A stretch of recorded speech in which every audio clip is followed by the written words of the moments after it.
আছে, আমি আমি ধরে নিলাম যে আপনি সব সত্যি বলছেন, আগের দিন যা বলেছেন সব মিথ্যে।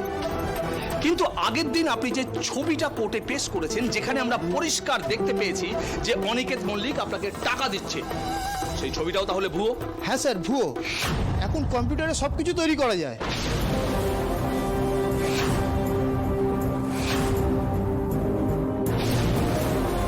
ওই অরুণাভ স্যারই ছবিগুলো বানিয়ে দিয়েছিলেন কোর্টে দেওয়ার জন্য।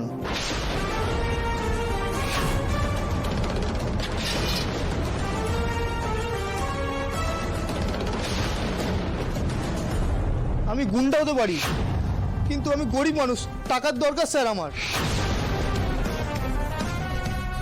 তাই এই অরুণাভ ভৌমিক টাকার বান্ডিলের পর বান্ডিল দিতে থাকে, আমি সেই লোভ সামলাতে পারিনি স্যার।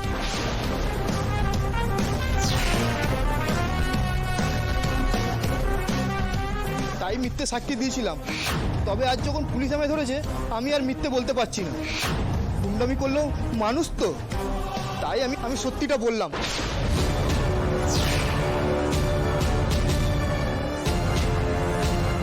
দয়া করে আমাকে সাজা দেবেন না।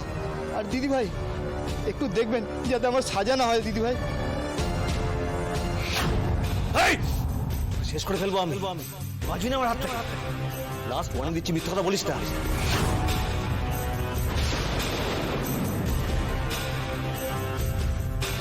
বাবু, আপনি শান্ত হন। আরে আপনারা কেন বুঝতে পারছেন না সবাই? আমাকে ফাঁসানো হচ্ছে, মিথ্যা কথা বলছে ও।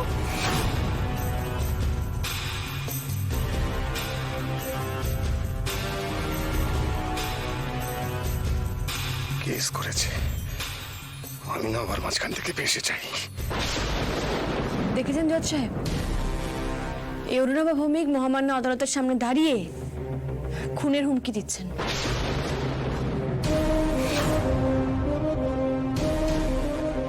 আপনি অনেকক্ষণ থেকে কথা বলে যাচ্ছেন। এটা কোর্ট, আপনার বাড়ির বৈঠকখানা নয়। কোর্টের একটা ডেকোরাম আছে, সেটা মেনটেন করুন।